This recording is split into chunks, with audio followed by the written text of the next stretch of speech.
Dear friends, ఈరోజు మనము part 2లో కొత్తగా చేర్చినటువంటి సెక్షన్ల గురించి నేర్చుకోబోతున్నాం. బిఎన్ఎస్ భారతీయ న్యాయ సంహితలో కొత్తగా చేర్చినటువంటి sections section 48, section 95, section 96, section 103, subsection 2, section 106(1), section 112, section 113, section 69, section 85. ఇందులో మొదటగా మనం ఫస్ట్ ఏం నేర్చుకోవాలంటే సెక్షన్ 48 గురించి నేర్చుకుందాం. సెక్షన్ 48 చూసినట్లయితే ఈ నూతన సెక్షన్లో ఏముంటుందంటే భారతదేశంలో నేరానికి భారతదేశం వెలుపల ప్రేరేపించడం. భారతదేశంలో నేరం జరిగినట్లయితే ఆ నేరం అనేది మూలాలు ఎక్కడి నుంచి స్టార్ట్ అయినాయి అని చూస్తే అది భారతదేశం వెలుపల దేశంలో జరిగినట్లయితే దానిని ఎవరైతే ప్రేరేపించారో ఆ వ్యక్తిని బాధ్యునిగా చేస్తారన్నమాట. దాని గురించి వివరిస్తుంది. ఈ సెక్షన్ ప్రకారం ఎవరైనా వ్యక్తి భారతదేశం వెలుపల ఉండి భారతదేశంలో ఏదైనా నేరానికి ప్రేరేపిస్తే లేదా సహకరిస్తే అది భారతదేశంలో నేరంగా పరిగణింపబడుతుంది. ఇది సరిహద్దులు మీరిన నేర కార్యకలాపాలకు జవాబుదారీతనాన్ని బలపరుస్తుంది. చూసారా ఫ్రెండ్స్, విన్నారు కదా. ఈ సెక్షను బిఎన్ఎస్ సెక్షన్ 48 అనేది కొత్తగా చేర్చడానికి కారణం ఏంటంటే అనేకమైనటువంటి శక్తులు, దుష్ట శక్తుల్లాగా మనుషులు మనకు యాంటీగా మన దేశం మీదకి బయట నుండే ప్లాన్లు చేస్తూ మన దేశంలో డబ్బులు ఇచ్చో భయపెట్టో లేకపోతే ప్రలోభాలకు గురి చేసో అతన్ని నేరం చేయమని చెప్పి ప్రేరేపించడం జరుగుతుంది. అయితే ఇతను ఆ భయానికో లేకపోతే ఆశకు లొంగి నేరం చేస్తాడు. చేసినప్పుడు ఈ నేరము చేసింది నువ్వే, మోటివేషన్ నీదేనా అంటే కాదు, బయట దేశం నుంచి ఒక అతను చెప్పాడంటే అతని మీద కూడా శిక్ష ఉంటుంది. ఇది బిఎన్ఎస్ సెక్షన్ 48 యొక్క ముఖ్య ఉద్దేశం.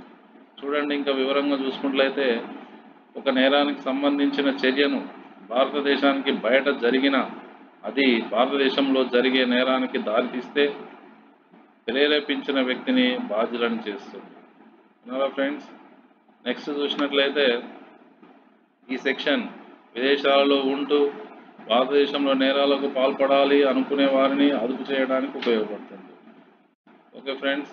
నెక్స్ట్ ఇంకా చూసినట్లయితే ఉదాహరణలు, ఒక వ్యక్తి దేశంలో ఉంటూ ఫోన్ ద్వారా భారతదేశంలో ఒక బాంబు దాడికి ప్లాన్ చేయడానికి మరొకరిని ప్రేరేపిస్తే ఆ విదేశీ వ్యక్తిని కూడా బిఎన్ఎస్ సెక్షన్ 48 ప్రకారం బాధ్యుని చేయవచ్చు. ఉదాహరణకు ఒక వ్యక్తి విదేశాల్లో ఉంటుండు. అతను ఏం చేస్తాడంటే ఇండియాలో ఎలాగైనా దొంగ నోట్లను సర్క్యులేట్ చేయాలని అతను ఏం చేస్తాడు, దొంగ నోట్లను ఒక వ్యక్తికి ఇస్తాడు. ఆ వ్యక్తి తీసుకొని ఆ దొంగ నోట్లు ఇండియాలో పంచిపెడుతుంటాడు. దురదృష్టవశాత్తు దొరికిపోతాడు. దొరికినటువంటి వ్యక్తి ఏం చెప్తాడు, విదేశాల్లో ఉన్న వ్యక్తి నాకు ఇలా చేశాడని చెప్తాడు.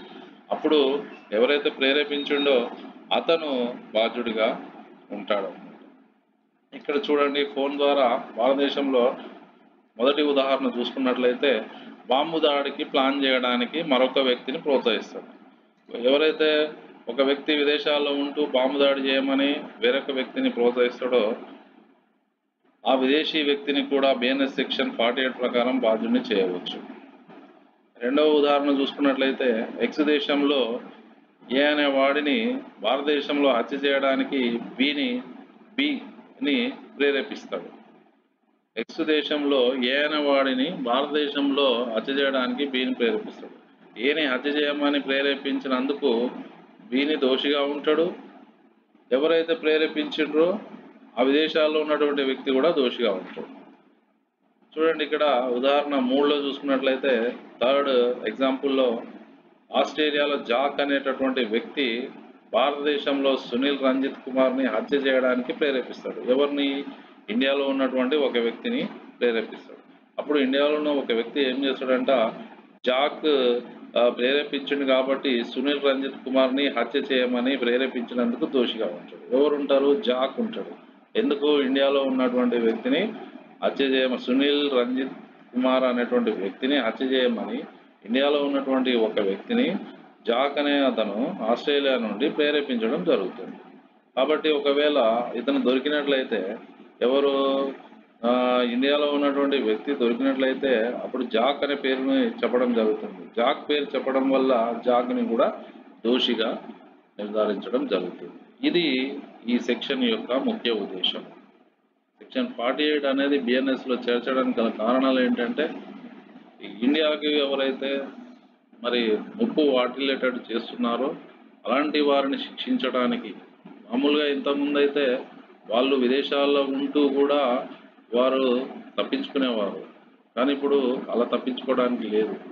ఈ సెక్షన్ వచ్చిన తర్వాత ఇప్పుడు ఇండియాలో పకడ్బందీగా విదేశాల్లో ఉండి కుట్రలు ఎవరైనా చేసినట్లయితే, వారు బాధ్యులని తేలినట్లయితే వారిని శిక్షించడానికి దేశంలో చట్టము మరి వెనక్కి పోదన్నమాట. కాబట్టి డియర్ ఫ్రెండ్స్, ఈ సెక్షన్ గురించి మనం ఇప్పుడు వివరంగా తెలుసుకున్నాము.